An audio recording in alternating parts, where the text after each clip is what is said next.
Good evening. ഞാൻ Donna. Kodanchery media. സന്ധ്യാവാർത്തയിലേക്ക് സ്വാഗതം. കരിങ്കൊടി പ്രതിഷേധം അപമാനിക്കലല്ല, മുഖ്യമന്ത്രിക്കെതിരെ കരിങ്കൊടി വീശിയ കേസ് റദ്ദാക്കി ഹൈക്കോടതി. കൊച്ചി. കരിങ്കൊടി പ്രതിഷേധം അപകീർത്തികരമോ അപമാനിക്കലോ അല്ലെന്ന് ഹൈക്കോടതി. പറവൂരിൽ മുഖ്യമന്ത്രി പിണറായി വിജയനെതിരെ കരിങ്കൊടി വീശി പ്രതിഷേധിച്ച കേസ് റദ്ദാക്കിക്കൊണ്ടുള്ള ഉത്തരവിലാണ് ഹൈക്കോടതിയുടെ പരാമർശം. ഏത് നിറത്തിലുള്ള കൊടിയും ഉപയോഗിച്ചുള്ള പ്രതിഷേധം നിയമവിരുദ്ധമല്ല. പ്രതിഷേധമുണ്ടാകുമ്പോൾ ചെറിയ ബലപ്രയോഗം സാധാരണമാണ്. അതിനാൽ ഉദ്യോഗസ്ഥരുടെ ജോലി തടസ്സപ്പെടുത്തിയെന്ന കുറ്റം നിലനിൽക്കില്ല. ഇത്തരം ചെറിയ കാര്യങ്ങളിൽ നിയമനടപടികൾ ഒഴിവാക്കണമെന്നും കേസ് പരിഗണിച്ച ജസ്റ്റിസ് ബെച്ചുഗിരിൻ തോമസ് ഓർമ്മിപ്പിച്ചു. 2017 ഏപ്രിൽ 9-നാണ് കേസിനാസ്പദമായ സംഭവം. പറവൂരിൽ മുഖ്യമന്ത്രിക്കെതിരെ കോൺഗ്രസ് പ്രവർത്തകർ കരിങ്കൊടി കാണിച്ചു നടത്തിയ പ്രതിഷേധത്തിൽ പോലീസ് കേസെടുത്തിരുന്നു. കരിങ്കൊടി കാട്ടിയെന്ന കേസിനു പുറമെ ഉദ്യോഗസ്ഥരുടെ ജോലി തടസ്സപ്പെടുത്തിയെന്ന കുറ്റവും ഇവർക്കെതിരെ ചുമത്തിയിരുന്നു. ഈ കേസ് റദ്ദാക്കണമെന്ന് ആവശ്യപ്പെട്ടാണ് പ്രതിപ്പട്ടികയിലുള്ളവർ ഹൈക്കോടതിയെ സമീപിച്ചത്. ഉത്തരവാദിത്തം സർക്കാരിന്, ഗവർണർ അന്നേ മുന്നറിയിപ്പ് നൽകി. ഇന്ന് രാജിയേക്കാള് ഗുരുതര സാഹചര്യം. തിരുവനന്തപുരം. ഭരണഘടനാ വിരുദ്ധ പ്രസംഗത്തിലെ തുടരന്വേഷണം പ്രഖ്യാപിച്ച് ഹൈക്കോടതി വിധി പ്രസ്താവിച്ചതോടെ സജി ചെറിയാന്റെ മന്ത്രിസ്ഥാനം വീണ്ടും തുലാസിലാകുമോ എന്ന ചോദ്യമാണ് ഉയരുന്നത്. മന്ത്രിയുടെ ചില പരാമർശങ്ങളിലെ ഭരണഘടനയോടുള്ള അനാദരവുണ്ടെന്ന് പ്രഥമദൃഷ്ട്യാ സംശയിക്കാമെന്ന് നിരീക്ഷിച്ച കോടതി മന്ത്രിക്കെതിരെ തെളിവില്ലെന്ന പോലീസ് റിപ്പോർട്ട് തള്ളുകകൂടി ചെയ്തതോടെ വിഷയം കൂടുതൽ ഗുരുതരമാകുമെന്നാണ് നിയമവിദഗ്ധര് ചൂണ്ടിക്കാട്ടുന്നത്. ഭരണഘടനയോട് വിശ്വസ്തത പുലർത്തുമെന്നു പ്രതിജ്ഞ ചെയ്ത് സ്ഥാനമേറ്റ സജി ചെറിയാന്റെ എംഎൽഎ സ്ഥാനം ഉൾപ്പെടെ ചോദ്യം ചെയ്യപ്പെടുന്ന സാഹചര്യമാണുള്ളതെന്നും അവര് പറയുന്നു. സജി ചെറിയാന് അനുകൂലമായി പോലീസ് നൽകിയ റിപ്പോർട്ട് ഹൈക്കോടതി തള്ളിയതോടെ രാജിവെച്ചതിനേക്കാൾ ഗുരുതര സാഹചര്യത്തിലേക്കു തന്നെയാണ് കാര്യങ്ങൾ എത്തിയിരിക്കുന്നത്. കൃത്യമായി അന്വേഷണം നടത്താതെ തിടുക്കത്തില് റിപ്പോർട്ട് നൽകിയ പോലീസിന്റെ നടപടിയെ കോടതി വിമർശിക്കുകയും ചെയ്തിട്ടുണ്ട്. സജി ചെറിയാന് ഉടനെ തന്നെ മന്ത്രിസ്ഥാനം രാജിവെക്കണമെന്ന് കോൺഗ്രസും ബിജെപിയും ആവശ്യപ്പെട്ടിട്ടുണ്ട്.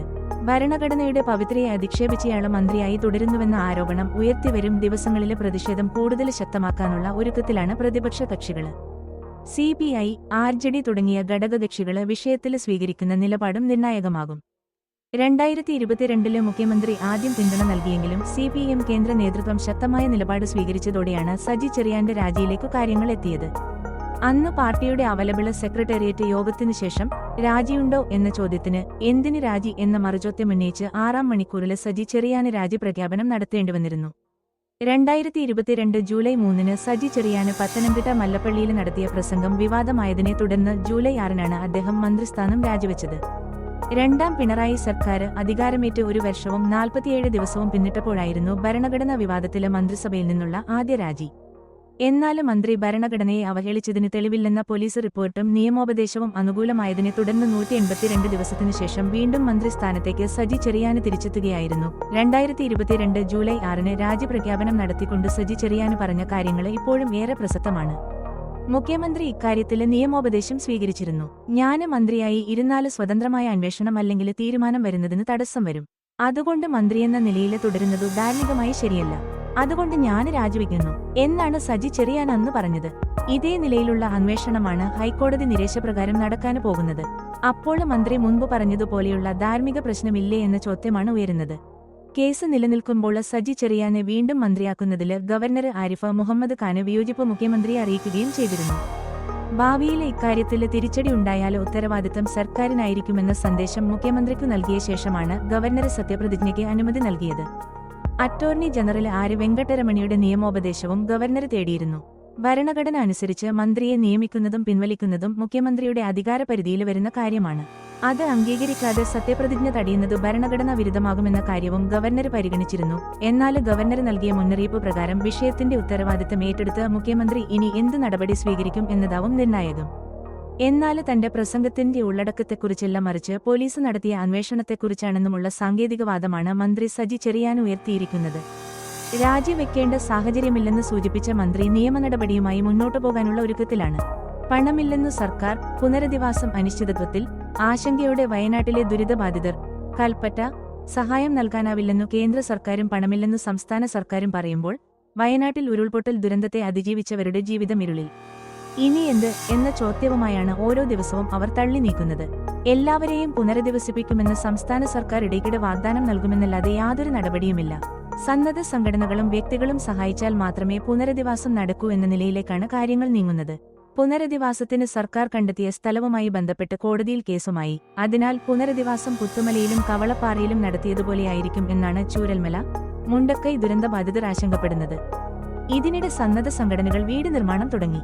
പുൽപ്പള്ളിയിൽ നിർമ്മാണം പൂർത്തിയാക്കിയ 10 വീടുകളുടെ താക്കോൽ കൈമാറുകയും ചെയ്തു. 3 മാസത്തിനുള്ളിലാണ് ഫിലോകാലിയ എന്ന സന്നദ്ധ സംഘടന വീട് നിർമ്മാണം പൂർത്തീകരിച്ച് താക്കോൽ കൈമാറിയത്. സന്നദ്ധ സംഘടനകളുടെ നേതൃത്വത്തിൽ 50ഓളം വീടുകളുടെ നിർമ്മാണം പുരോഗമിക്കുന്നുമുണ്ട്. പക്ഷേ സർക്കാർ തലത്തിൽ പുനരധിവാസം ഇപ്പോഴും ചോദ്യചിഹ്നമാണ്. വൈദ്യുതി ബിൽ അടയ്ക്കാൻ ഫോൺ വിളിച്ചു പറഞ്ഞു. വെട്ടുകത്തിയുമായി വന്ന ഉദ്യോഗസ്ഥനെ മർദ്ദിച്ച് വീട്ടുടമ. വണ്ടൂർ, മലപ്പുറം. വൈദ്യുതി ബില്ലടക്കാൻ ഫോൺ ചെയ്ത് അറിയിച്ച ഉദ്യോഗസ്ഥനെ ഉപഭോക്താവ് ഓഫീസിലെത്തി മർദ്ദിച്ചു. വണ്ടൂർ KSEB സെക്ഷൻ ഓഫീസിലെ ലൈൻമാൻ കാപ്പിൽ സിസ്റ്റർ സുനിൽ ബാബുവിനാണ് 39 മർദ്ദനമേറ്റത്. ഇയാളെ വണ്ടൂർ താലൂക്ക് ആശുപത്രിയെ പ്രവേശിപ്പിച്ചു ചികിത്സ നൽകി. അസിസ്റ്റന്റ് എഞ്ചിനീയറുടെ പരാതിയെ തുടർന്ന് പള്ളിക്കുന്ന് തച്ചുപറമ്പൻ സക്കറിയ സാദിഖിനെ 48 പോലീസ് കസ്റ്റഡിയിൽ എടുത്തു. തെങ്ങുകയറ്റ തൊഴിലാളിയായ ഇയാൾ വെട്ടുകത്തിയുമായി ഓഫീസിലെത്തി ഭീകരാന്തരീക്ഷം സൃഷ്ടിച്ചതായും പരാതിയുണ്ട്. രാവിലെ 10-നാണ് സംഭവം. വൈദ്യുതി ബില്ലടക്കാത്തവരുടെ ലിസ്റ്റ് നോക്കി ഉദ്യോഗസ്ഥർ ഫോൺ ചെയ്ത് വിവരം അറിയിക്കുകയായിരുന്നു. ഈ കൂട്ടത്തിലാണ് സക്കറിയ സാദിഖിനെയും വിളിച്ചത്. പ്രകോപിതനായി KSEB ഓഫീസിലെത്തിയ സക്കറിയ സാദിഖ് ഫോൺ ചെയ്യുകയായിരുന്ന സുനിൽ ബാബുവിനെ പുറകിൽ നിന്നും പിടിച്ചു തള്ളുകയും കത്തികൊണ്ട് വെട്ടാൻ ശ്രമിക്കുകയും ചെയ്തു. തടയാൻ ചെന്ന മറ്റു ഉദ്യോഗസ്ഥരെ ഭീഷണിപ്പെടുത്തിയതായും ആരോപണമുണ്ട്. ഓഫീസിലെ ബെഞ്ചിന്റെ അരികിലൂടെ ഉദ്യോഗസ്ഥർ OIT പുറത്തിറങ്ങി രക്ഷപ്പെടുകയായിരുന്നു എന്നാണ് പരാതിയിൽ പറയുന്നത്. സുനിൽ ബാബുവിന്റെ കഴുത്തിനും പുറത്തും മർദ്ദനമേറ്റു. US-ൽ അഭയം തേടാൻ അൻമോൾ ബിഷ്ണോയി. തന്ത്രപരമായ നീക്കം. ഇന്ത്യക്ക് വിട്ടുകിട്ടാൻ സാധ്യതയില്ല.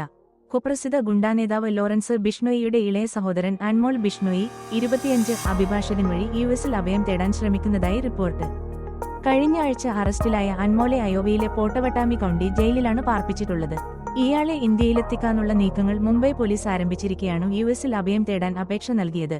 ഇന്റർപോൾ റെഡ് കോർണർ നോട്ടീസ് പുറപ്പെടുവിച്ചിട്ടുള്ള അൻമോൾ, മുൻ മഹാരാഷ്ട്ര മന്ത്രി ബാബ സിദ്ദിഖി വധം, ബോളിവുഡ് താരം സൽമാൻ ഖാന്റെ മുംബൈയിലെ വസതിക്കു പുറത്തു നടന്ന വെടിവെപ്പ് കേസ് ഉൾപ്പെടെ നിരവധി കേസുകളിൽ പ്രതിയാണ്. ഗുജറാത്തിലെ സബർമതി ജയിലിലുള്ള ലോറൻസ് ബിഷ്ണോയിക്കു വേണ്ടി പുറത്ത് ക്വട്ടേഷനുകൾ ഏറ്റെടുത്ത് നടപ്പാക്കുന്നത് അൻമോളാണെന്നാണ് പോലീസിന്റെ നിലപാട്. അൻമോളിനെ പിടികൂടാൻ സഹായിക്കുന്നവർക്ക് 10 ലക്ഷം രൂപ ദേശീയ അന്വേഷണ ഏജൻസി NIA പാരിതോഷികം പ്രഖ്യാപിച്ചിരുന്നു. US-ലെ ജയിൽ വെബ്സൈറ്റിൽ അൻമോളിന്റെ വിശദാംശങ്ങളുണ്ട്. അതിൽ അൻമോൾ ബിഷ്ണോയി എന്നാണ് പേര്. അതിർത്തി കടന്നുള്ള കുറ്റകൃത്യങ്ങളും രേഖകളില്ലാത്ത കുടിയേറ്റവും കൈകാര്യം ചെയ്യുന്ന ICE immigration and customs enforcement case അന്വേഷിക്കുന്നതായും വെബ്സൈറ്റിൽ പറയുന്നു. അനധികൃതമായി രാജ്യത്തേക്കു പ്രവേശിച്ചതിനെക്കുറിച്ച് ഇന്ത്യൻ സർക്കാർ പങ്കുവച്ച വിവരങ്ങളുടെ അടിസ്ഥാനത്തിലാണ് അമേരിക്കയിൽ അൻമോളിനെ അറസ്റ്റ് ചെയ്തതെന്നാണ് ഇതുപ്രകാരം തോന്നുക. അഭയം തേടാനുള്ള തന്ത്രപരമായ നീക്കത്തിന്റെ ഭാഗമായി അൻമോൾ ബോധപൂർവം US അധികൃതർക്കു കീഴടങ്ങിയിരിക്കാമെന്നാണ് സൂചന. അറസ്റ്റിന് മുൻപായി ഡിപ്പാർട്ട്മെന്റ് ഓഫ് ഹോംലാൻഡ് സെക്യൂരിറ്റിയുടെ വിഭാഗമായ US citizenship and immigration services വഴി അൻമോൾ ബിഷ്ണോയ് അഭയം തേടി അപേക്ഷിച്ചിരുന്നതായി സർക്കാർ വൃത്തങ്ങളെ ഉദ്ധരിച്ചു ദേശീയ മാധ്യമം റിപ്പോർട്ട് ചെയ്തു. നിയമപരമായ മാർഗങ്ങളിലൂടെ അഭയത്തിനുള്ള നടപടികൾ ആരംഭിച്ചതിനാൽ അൻമോളെ ഉടൻ ഇന്ത്യയിലേക്കോ മറ്റു രാജ്യങ്ങളിലേക്കോ കൈമാറാൻ സാധ്യതയില്ല. ഇത് മുന്നിൽ കണ്ടാണ് അൻമോളുടെ നീക്കം. ഇത്തരം കേസുകളിൽ ജാമ്യം അനുവദിക്കുന്നതാണ് US നിയമം. ഗുണ്ടാ നേതാവ് ഗോൾഡി ബ്രാറിനെ മോചിപ്പിച്ച കീഴ്വഴക്കവും അൻമോളിന് മുന്നിലുണ്ട്. ഗോൾഡി ബ്രാറും US-ൽ അഭയത്തിനായി അപേക്ഷിച്ചിട്ടുണ്ടെന്നാണ് വിവരം. കോഴിക്കോട് മാവൂര് റൂട്ടിലെ സ്വകാര്യ ബസ്സുകളുടെ മിന്നല് പണിമുടക്ക്. കോഴിക്കോട് മാവൂര് റൂട്ടിലെ സ്വകാര്യ ബസ്സുകളുടെ മിന്നല് പണിമുടക്ക്. ഇന്നലെ ബസ് ജീവനക്കാരെ ഒരു സംഘം മർദ്ദിച്ചുവെന്നാരോപിച്ചാണ് സമരം. എടവണ്ണപ്പാറ, പെരുമണ്ണ, കുറ്റിക്കടവ്, മാവൂര്, ചെറുവാടി ഭാഗങ്ങളിലേക്കുള്ള ബസ്സുകളാണ് പണിമുടക്കുന്നത്. കോഴിക്കോട് അരീക്കോട് റൂട്ടിലോടുന്ന സ്വകാര്യ ബസ്സിലെ ജീവനക്കാർക്ക് മർദ്ദനമേറ്റെന്നാണ് പരാതി. ജീവനക്കാരുടെ പരാതിയിൽ മാവൂര് പോലീസ് കേസെടുത്തു. യുവതിയെ പീഡിപ്പിച്ച അക്യൂപഞ്ചർ തെറാപ്പിസ്റ്റ് അറസ്റ്റിൽ. കോഴിക്കോട് നടുവേദനയ്ക്ക് ചികിത്സ തേടിയെത്തിയ യുവതിയെ പീഡിപ്പിച്ച അക്യൂപഞ്ചർ തെറാപ്പിസ്റ്റ് അറസ്റ്റിൽ. വടകര പുതുപ്പണം സ്വദേശി അനിൽകുമാർ 42-നെയാണ് അറസ്റ്റിലായത്. വടകര ജില്ലാ ആശുപത്രിക്ക് സമീപമുള്ള electro homoeopathy centre for wellness സെന്ററിൽ വെച്ചാണ് സംഭവമുണ്ടായത്. കഴിഞ്ഞ ദിവസമാണ് കേസിന് ആസ്പദമായ സംഭവം. നടുവേദനയ്ക്ക് ചികിത്സ തേടിയെത്തിയതായിരുന്നു യുവതി. വടകര പോലീസാണ് പ്രതിയെ അറസ്റ്റ് ചെയ്തത്. ക്ലീൻ ഗ്രീൻ നെല്ലിപ്പൊയിൽ അങ്ങാടിയും പരിസരവും വൃത്തിയാക്കി. ക്ലീൻ ഗ്രീൻ നെല്ലിപ്പൊയിലിന്റെ ഭാഗമായി നെല്ലിപ്പൊയിൽ അങ്ങാടിയും പരിസരവും OISK ഇന്റർനാഷണൽ നെല്ലിപ്പൊയിൽ ചാപ്റ്ററിന്റെ നേതൃത്വത്തിൽ ക്ലീൻ ചെയ്തു. OISKയോടൊപ്പം വ്യാപാരികൾ, ഡ്രൈവേഴ്സ് യൂണിയൻ അംഗങ്ങൾ എന്നിവർ ചേർന്ന് അങ്ങാടിയും പരിസരവും എല്ലാഴ്ചകളിലും വൃത്തിയാക്കി വരുന്നു. ജില്ലാ കലക്ടർ വോട്ടെണ്ണൽ കേന്ദ്രം സന്ദർശിച്ചു. ക്രമീകരണങ്ങൾ വിലയിരുത്തി. കൂടത്തായി വയനാട് ലോക്സഭാ ഉപതെരഞ്ഞെടുപ്പിൽ തിരുവമ്പാടി നിയോജക മണ്ഡലത്തിലെ വോട്ടെണ്ണൽ കേന്ദ്രമായ Koodathai Saint Mary's LP school സന്ദർശിച്ച് ജില്ലാ തെരഞ്ഞെടുപ്പ് ഉദ്യോഗസ്ഥൻ കൂടിയായ ജില്ലാ കളക്ടർ സ്നേഹിൽകുമാർ സിംഗ് ക്രമീകരണങ്ങൾ വിലയിരുത്തി. സുരക്ഷാ ക്രമീകരണങ്ങൾ Kozhikode rural police superintendent P. Nithin രാജുമായി ചർച്ച ചെയ്ത കളക്ടർ വോട്ടെണ്ണൽ ഹാളിലെ സജ്ജീകരണങ്ങൾ നേരിൽ പരിശോധിച്ചു. വോട്ടെണ്ണൽ ഹാളിലേക്ക് സ്ഥാനാർത്ഥികളുടെ ഏജന്റുമാർക്കും ഉദ്യോഗസ്ഥർക്കും പ്രവേശിക്കാൻ പ്രത്യേക വഴികൾ ഒരുക്കിയിട്ടുണ്ട്. ഉദ്യോഗസ്ഥരുടെയും അല്ലാത്തവരുടെയും വാഹനങ്ങൾ പാർക്ക് ചെയ്യാനും പ്രത്യേക സ്ഥലമുണ്ട്. കൗണ്ടിംഗ് ഹാളിൽ 14 ടേബിളുകളാണ് ഉണ്ടാകുക. നവംബർ 23-നാണ് വോട്ടെണ്ണൽ. തെരഞ്ഞെടുപ്പ് deputy collector Sheethal G Mohan, assistant returning officer Bindu K N, Thamarassery tahsildar MS Sivadas, charge officer NC Ratheesh എന്നിവർ കൂടിയുണ്ടായിരുന്നു. കോടഞ്ചേരിയിൽ വയോജന ഭിന്നശേഷി സഹായ ഉപകരണ വിതരണ നിർണയ മെഡിക്കൽ ക്യാമ്പ് സംഘടിപ്പിക്കുന്നു. കോടഞ്ചേരി ഗ്രാമപഞ്ചായത്ത് 2024-25 വാർഷിക പദ്ധതിയിൽ ഉൾപ്പെടുത്തിയ വയോജനങ്ങൾ ഭിന്നശേഷിക്കാർക്കുള്ള സഹായ ഉപകരണ വിതരണത്തിന്റെ മൂന്നോടിയായി വയോജന ഭിന്നശേഷി സഹായ ഉപകരണ നിർണയ മെഡിക്കൽ ക്യാമ്പ് 2024 നവംബർ 22 വെള്ളിയാഴ്ച 10 മണിക്ക് കോടഞ്ചേരി ഗ്രാമപഞ്ചായത്തിൽ വെച്ച് നടത്തപ്പെടുന്നു. വയോജന സഹായ ഉപകരണങ്ങളായ wheelchair, walker, hearing aid എന്നിവ ആവശ്യമായ മുഴുവൻ വയോജനങ്ങളും ആധാർ കാർഡിന്റെയും റേഷൻ കാർഡിന്റെയും കോപ്പിയുമായി എത്തിച്ചേരേണ്ടതാണ്.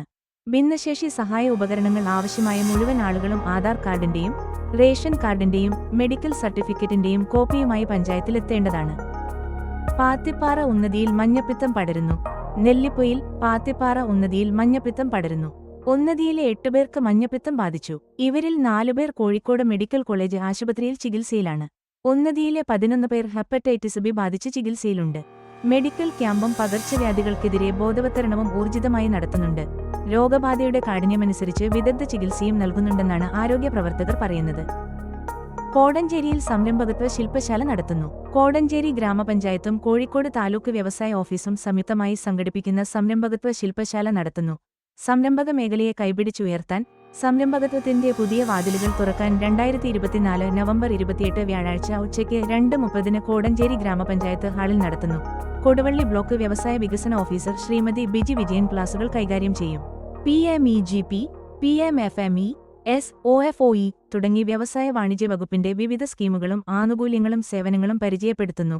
FSSAI, പാക്ക, K-SWIFT, ഉദ്യം തുടങ്ങി വിവിധ ലൈസൻസ്, രജിസ്ട്രേഷൻ അപേക്ഷകളും MSME ഇൻഷുറൻസ് സ്കീം, തീപിടുത്തം അടക്കം സംരംഭങ്ങൾക്ക് സംഭവിക്കാവുന്ന പ്രയാസങ്ങളിൽ ഉപകരിക്കുന്ന MSME ഇൻഷുറൻസ് സ്കീം ഉൾപ്പെടെ വിവിധ സംരംഭകത്വ വികസന അവസരങ്ങളെക്കുറിച്ച് അറിയാൻ ആഗ്രഹിക്കുന്ന, സംരംഭകരായ അല്ലെങ്കിൽ ആവാൻ ആഗ്രഹിക്കുന്ന എല്ലാവരും ഈ പരിപാടിയിൽ പങ്കെടുക്കുക. കൂടാതെ ബാങ്കുമായി ബന്ധപ്പെട്ട സംശയ പരിഹാരങ്ങൾക്ക് ബാങ്ക് പ്രതിനിധി ശ്രീമതി അയോണ ജെമിൻ നേതൃത്വത്തിൽ സെഷൻ ഉണ്ടാകുന്നതാണ്. കൂടുതൽ വിവരങ്ങൾക്ക് ബന്ധപ്പെടുക 9490739227. വാർത്തകൾ കഴിഞ്ഞു. നമസ്കാരം. വാർത്തകളും പരസ്യങ്ങളും അറിയിക്കുവാൻ വേണ്ടി കോടഞ്ചേരി മീഡിയ അഡ്മിന്മാരെ ബന്ധപ്പെടാവുന്നതാണ്.